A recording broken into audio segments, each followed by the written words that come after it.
Hi, and welcome back to Buenos Aires. In my last episode, we explored Recoleta, Retiro, El Centro, and San Telmo, but today we're going to complete all of the must see neighborhoods because we're going to visit the remaining three that I recommended, which will be Palermo, La Boca, and Puerto Madero. And you will understand why the city has so many contrasts. But let's start with Palermo. Palermo is the largest neighborhood in all of Buenos Aires and probably the one where you will spend the most time if you like to go out, to have a drink, or to just walk through beautiful parks. The French influence that we saw in Recoleta and Retiro is going to be maintained here because, in fact, the French landscape architect Carlos Theis was the one who designed the Palermo Woods or Bosques de Palermo, and he did it being inspired in all of the Parisian parks. But before we go into this park, let me give you a little bit more context around Palermo. Because this neighborhood, since it's so big, it's going to be divided into several smaller zones, and each one is going to have its own personality. The first small zone is going to be Palermo Soho, and this is going to be like the fashion area. It's going to have lots of designer boutiques, vintage stores, cool restaurants, bars, cafes. The streets are going to be filled with murals and graffitis, and this is going to be the place for walking like a flaneur, discovering all of the hidden spots. And the name is going to come because they wanted to copy the entire concept of the Soho neighborhood in New York, and although architecturally it has nothing to do with Soho in New York, it is going to have this artistic and bohemian vibe. So it's going to be relatively similar, we could say. Then the other smaller area that we're going to find is Palermo Hollywood. And so here you might also be guessing what this part is going to be about from the name. But so here we're going to have all of the film, television, and radio production companies in this area. We're also going to have many of the bars and restaurants here. And in fact, if you walk around here during the day, you're going to maybe even see actors or TV hosts because they are all going to be working in this area. If you like going out for food or drinks, Palermo Soho and Palermo Hollywood are going to be your best neighborhoods. And they're going to have some of the best restaurants in Buenos Aires, from traditional parrillas or steakhouses to different signature cuisine or international food, wine bars, breweries. Everything, we're going to find it here, but I'm going to give you specific restaurant recommendations in my next episode. So just mark this two neighborhoods down as your neighborhoods for foodies. But apart from this two, you're also going to find two other smaller areas of Palermo. We're going to find Palermo Chico, which is kind of the most residential and elegant part. This one has like tree-lined streets, it has embassies, it has huge mansions. It's going to be way more quiet than the remaining parts of Palermo. But over here is where you're going to find most of the wealthy people living today. And it's going to be nice if you like just walking and seeing architecture, but there isn't a lot of things that you can do specifically over here. Finally, you're going to find Palermo Woods or Bosques de Palermo. This is going to be a park, and it's going to act as the green lung of Buenos Aires because it's a huge park that covers over 400 hectares. And to give you an idea, it's going to be larger than the Central Park in New York. So that's how big it is. You can do many things over here, just like Central Park. You can ride a bike on the bike paths, have a picnic under the trees, simply walk and enjoy nature. There are even going to be some artificial lakes where you can rent pedal boats. So lots of things to do over here, but there are specific things that I would recommend. There is a rose garden called Rosedal, and it's going to have over 1,800 rose bushes with different species. And of course, if you're visiting in spring, it's going to be spectacular because all the roses are going to be blooming. And this is going to have like a French style garden where you find geometrical paths. And it also has a lake with a very photogenic Greek bridge. Another place that you can visit in Bosques de Palermo is going to be the Japanese garden, which was inaugurated in 1967 when the Crown Prince of Japan was visiting Argentina. This is the largest Japanese garden outside of Japan, and you're going to find traditional Japanese architecture, bonsai trees, a tea house. So, highly recommended if you like all of this Japanese style. And then you're also going to find two other places. First one is going to be the Botanical Garden or Jardín Botánico. This one will have over 5,000 species of plants from all over the world. And finally, you're going to have the Galileo Galilei Planetarium, which is another interesting place, especially if you're traveling with children. They might enjoy this planetarium. So, as you can see, Palermo is huge. There are many things to do. It's a cool area to be in general. So that's why I recommended staying in this neighborhood. If you didn't stay in this neighborhood, that's why I would say dedicate a full day to exploring Palermo and enjoying the restaurants and nightlife and other activities. But now let's move on to another neighborhood that's going to be almost the complete opposite. And this one is going to be La Boca. La Boca is probably the most photographed neighborhood in Buenos Aires. And when you visit it, you will understand why. Because this neighborhood will be full of color, history, and soccer passion. La Boca was historically a neighborhood of immigrants, mainly Italians who came here to work in the port for very, very low wages. And this was the first port of Buenos Aires. It was founded in 1536. And that's why this neighborhood has so much history related to European immigration, even in the late 19th century and early 20th century. The name La Boca comes from the fact that this is the mouth, in Spanish we would call it boca, of the river. And after this mouth appears, it will be emptying in Rio de la Plata. So this riachuelo is going to be a river that unfortunately today is going to be very polluted. And if you see it, it won't look very good. But back in the day, it was essential for trading. And so when the immigrants arrived, most of them were extremely poor. They were fleeing hunger, they were fleeing wars or persecution in Europe. And they arrived with almost nothing. They lived in very precarious condition in houses that were called conventillos, and these are going to be the symbol of this neighborhood.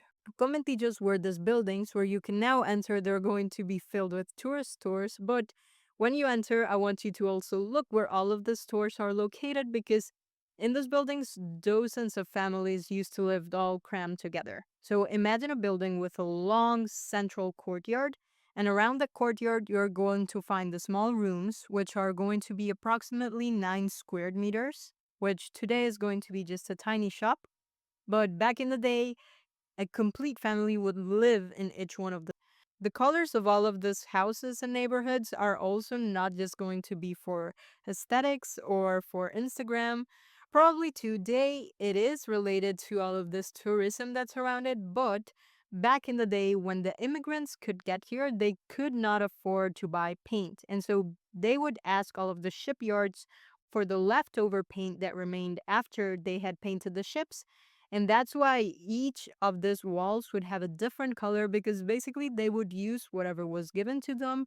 One color would be enough for one wall, and they would have to wait for another ship and paint another for the door, another color for the roof. And that's how they created all of these multicolored houses that are going to be today the symbol of the neighborhood. So if you're seeing today and you're taking all of this Instagram photos about the colors, it's good because today is going to be more of a touristy neighborhood. But I want you to understand what's the meaning behind all of these colors that now you're seeing. And the person that is also behind all of this colorful restoration of things is going to be an artist that was called Benito Quinquela Martín. This is an incredible Argentinian artist. He was abandoned when he was only a few weeks old and he grew up in an orphanage.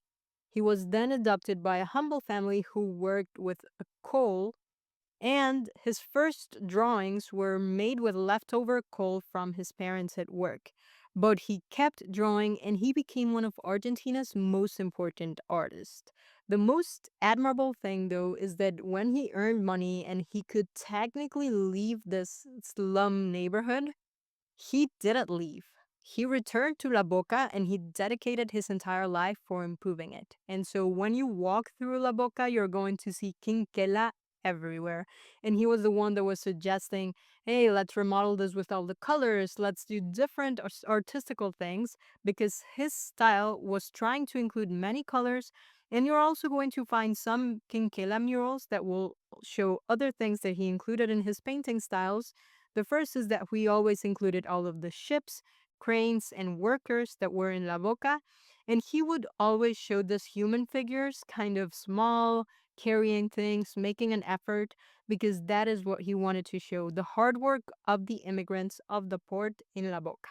And well, the most famous place in the neighborhood will be by far a very small pedestrian street that's called Caminito, which in Spanish translates to like little alley. And this is going to literally be a little alley, but it's like an open air museum. This one was, again, kind of created by Quinquela and all of the surrounding neighborhoods, because what he thought of this place is that even though it was originally a dump, he wanted to rescue it. He started calling all the neighbors. They paid all of their conventillas with many different colors, and he started inviting local artists to put over here their sculptures, their different art, and it turned out to be a very popular street. Even if you go there today, you're going to find lots of artists that are selling their paintings over here. You're going to find tango dancers because there's also going to be a tango that's called Caminito, but the name of this alley wasn't from the song. Beware though, because if you take any of their photos or if you put any of this like clothes around tango, they just want money out of you. So the sad thing is that technically today this is becoming a little bit of a tourist trap. So when you are walking through this Caminito part, just be aware that even though you're seeing many beautiful things, let's say like the tango artist or people dressed up as Maradona and asking to take photos, they are just going to want to charge money for these photos. My advice is going to be go early, ideally before 11 a.m., like 10 or 10:30, so you can avoid the crowds first of all, and then second, try to not buy at least any important touristy thing over here because most likely this is going to be like a tourist trap. But still, this is going to be one of the most beautiful places to walk through. And when you get to the end of Caminito, you're going to find in one of the buildings Messi holding the World Cup on the top. And this is going to be related to the other important thing in this neighborhood that's going to be soccer or football, because the second most important place that you have to visit is going to be La Bombonera, which is going to be the stadium of Club Atlético Boca Juniors, and this place is also known as the Temple of Football. Boca Juniors is going to be one of the most popular football clubs in Argentina, and its history is going to be completely linked to this neighborhood. The club was founded in 1905 by five teenagers. They were childs of Italian immigrants who met at a square and they said, just let's start a football club. It was that simple. At first, they started calling this club Boca to honor the neighborhood that they lived in, and juniors in English because they wanted to give it like a little touch of distinction. Also, they were the kids of this neighborhood.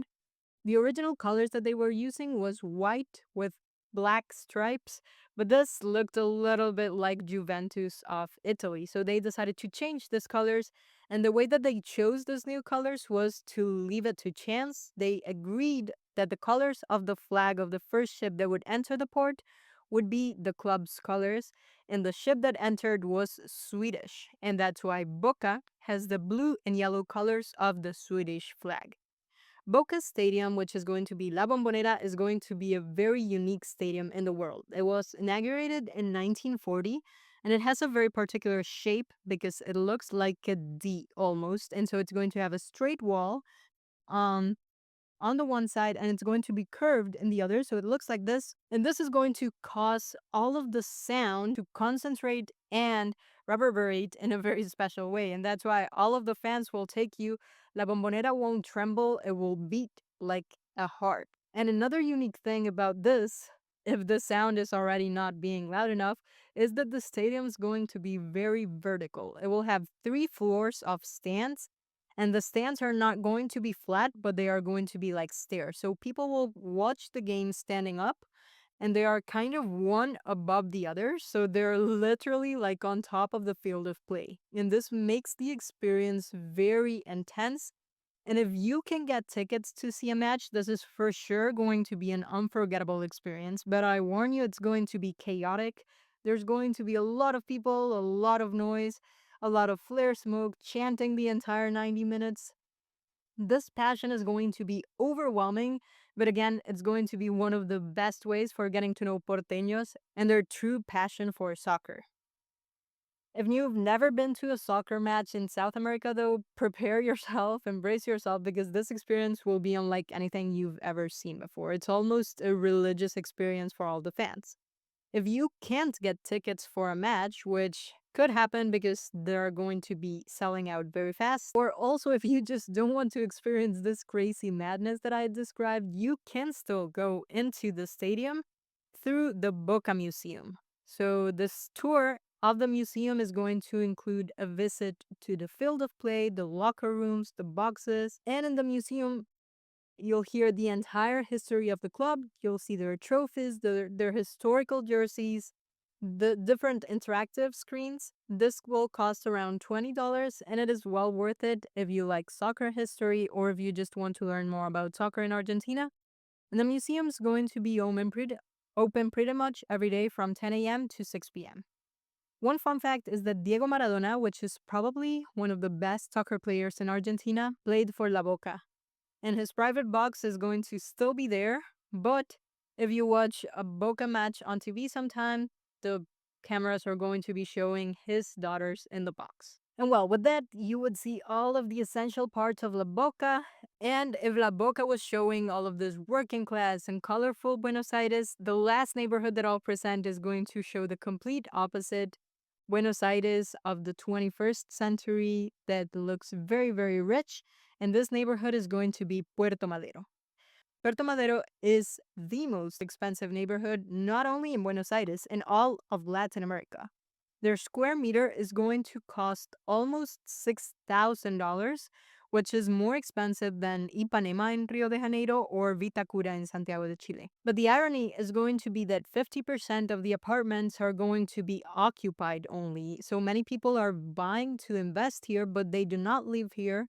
And one of the people that we know does this is, for example, Leo Messi. The history of Puerto Madero is also going to be interesting. This was the second port of Buenos Aires. It was built at the end of the 19th century when the port of La Boca became too small. But this port also quickly became obsolete because it was poorly designed. They used a port system that was no longer used in the remaining parts of the world. It had closed docks instead of open piers. So the largest and most modern ships could not enter. And so for decades, it was just abandoned. It became like a dangerous area full of empty warehouses, rats. But then in the 90s, they decided to completely renovate the area in a joint project between Argentina and a corporation from Catalonia, Spain. And then the old brick warehouses started turning into lofts. There many restaurants and offices started appearing, skyscrapers, luxury hotels. Puente de la Mujer, which is going to be this bridge that I'll be showing, was designed by the Spanish architect. Supposedly, it's shaped like a couple dancing tango with a man leaning the woman back. I honestly cannot see it, but this is going to be the place for photos in Puerto Madero. And the interesting thing about Puerto Madero is that also most of the streets are going to be named after important women in Argentine history. So we're going to have Azucena Villaflor, Juana Manso, Cecilia Gerson, and so on. They did this to compensate for the fact that in the rest of Buenos Aires, there are almost no streets that have women's names. So that was one of the modern things that they implemented in Puerto Madero. And so Puerto Madero today is just going to be a perfect place for walking during sunset or at night. It will have a beautiful pedestrian promenade that will border the entire river. It's called Costanera, and you can walk over here, ride a bike. There are also going to be many good restaurants in Puerto Madero. And if you also want to go to a park, you can go to Reserva Ecológica Costanera Sur, which is going to translate to Costanera Sur Ecological Reserve. This is going to be a 350-hectare natural park. Next to Puerto Madero, it has lagoons, it has birds, it has trails for walking, cycling. Admission will be free. And so this is also going to be a cool way of exploring Puerto Madero. And with this, we now officially finished our tour around all the neighborhoods of Buenos Aires. We went to European neighborhoods like Recoleta and Retiro, old neighborhoods like downtown and San Telmo, popular ones like Boca, exclusive like Puerto Madero, and the best for foodies like Palermo. But with all of this, now you already have a good vision of the magic that is going to encapsulate all of this Paris of South America. One important thing is missing though, and it's that living this city, Like a porteño is not just going to these places, but living different experience that you can do in the city. That's why in my next episode, I will talk about all of the experiences that I consider that you should have, like exploring the bookstores, the cafes full of history, all of the tango spots, or the traditional restaurants that you can visit in order to feel Buenos Aires like a true porteño. If you like this episode, please share it with someone else who loves to travel and give me a review because this will help me tremendously to reach more people globally and it will also motivate me to share more travel advice with you. Tell me in the comments which of these neighborhoods caught your attention the most, and I hope to see you next week so we can finish visiting Buenos Aires with all of the experiences you cannot miss. Enjoy your trip.